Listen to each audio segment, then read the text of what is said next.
This is an NBC News special report. Here's Craig Melvin. And a good Friday morning to you. We're coming on the air with breaking news. A major defeat for President Trump's economic agenda. The Supreme Court ruling the president does not have the authority to impose some of his sweeping global tariffs, a decision set to have a massive impact potentially on the economy here at home and also around the world as well. Let's bring in our senior legal correspondent, Laura Jarrett. I know you're sifting through the decision right now. 6-3 decision. Yep.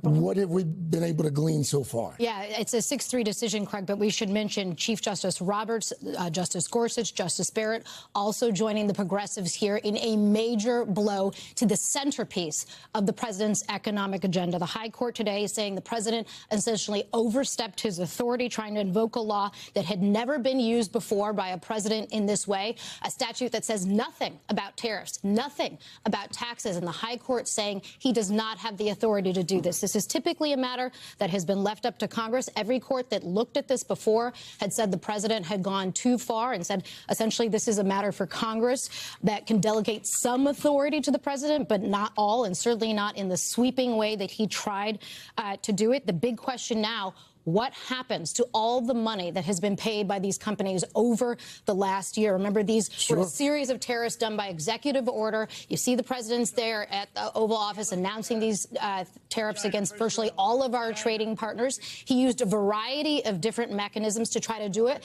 The court was only looking at one specific mechanism that he used under this Emergency Powers Act, right? And that's the one that I mentioned doesn't say anything about tariffs or taxes. It talks about regulating imports.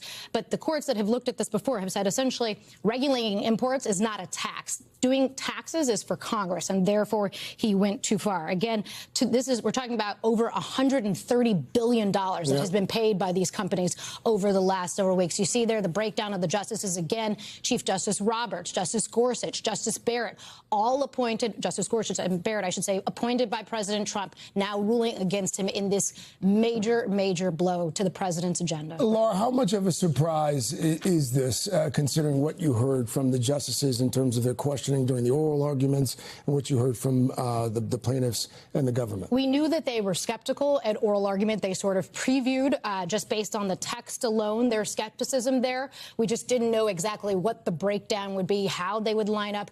You know, it's never clear based on oral argument. Are they testing or are they sort of previewing? Again, we'll have to read through this carefully to see just all the implications of what comes next for these companies, what the president does going forward here, using other authorities. I mentioned the White House has suggested he would do that. Right. He has done that when it comes to some tariffs, but at least using this Emergency Powers Act, the court has said he has gone too far.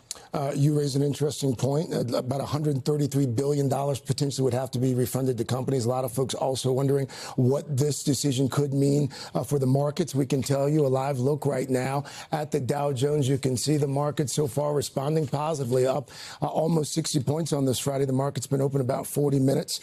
Garrett Haake is standing by there at his post at the White House. Garrett, again, this decision just coming down a few moments ago. Any word from the White House so far?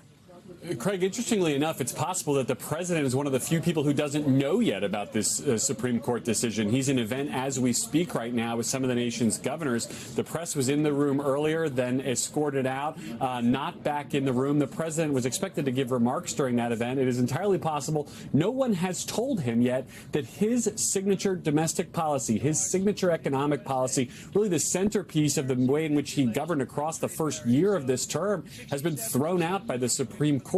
Craig, I can't overstate how important these tariffs were as a tool for President Trump. He used them, yes, to address trade deficits, to try to bring money in to the U.S. government, money that he'd already, teased sending back out to the American people in the form of refund checks or to use to fund other programs in the government. And he has claimed repeatedly that the tariffs have helped him solve global conflicts around the world by the threat of their imposition. Now, all of that is off the table for him, at least temporarily. temporarily. Now, the White House has known that this decision was a possibility. They've been looking into alternative methods, alternative statutes under which the president might be able to levy some of these tariffs unilaterally without going through Congress.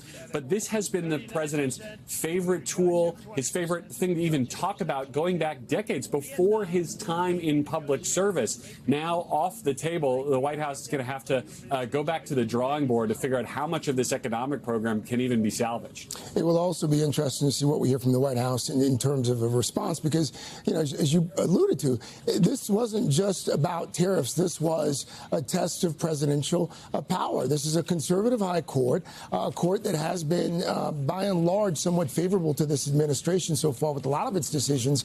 Not this time around. It will be interesting to see, Garrett, if the president decides to speak directly to some of the justices, especially perhaps one or two of the justices that he appointed.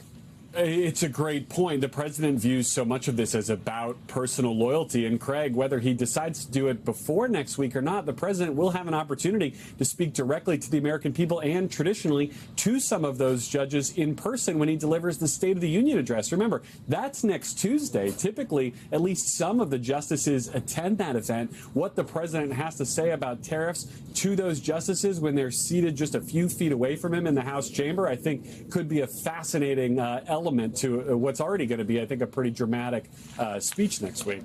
Well, one thing does appear to be clear, at least so far. We may not know what's going to happen to that $130+ billion that's already been tariffed, if you will. But the market's responding positively. In just the last 2 minutes since Garrett and I started our conversation, the markets are up about 100.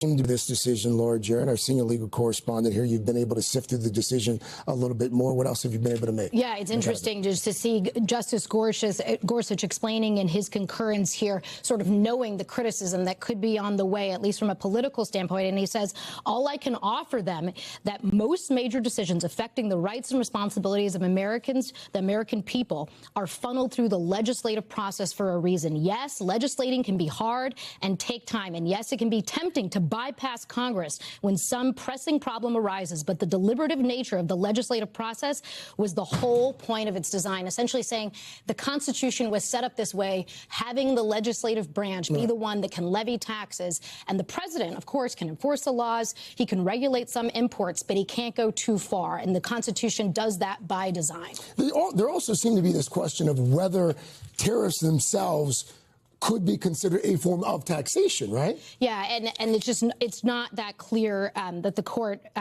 sees it obviously the same way as the president has. But it's worth noting no president has ever tried to do this before. What has happened here was so sweeping and such a sort of a broad exertion of authority. The court, you know, it was facing something that had just never been done before, and so I think obviously the implications of this and the precedent that it sets going forward, I can't be overstated. It will be interesting to see what it could mean potentially for executive authority. There is also, of course, this other case that we're watching, which is another test potentially of executive authority involving the Fed. Well, and this whole term, if you think about it, is really the Supreme Court taking a hard look at some of the things Donald Trump has done that have never been done before, like trying to fire a member of the Federal Reserve Board, Lisa Cook. It's another big case on their docket. He's tried to fire her. He's tried to fire a woman who was on the FTC.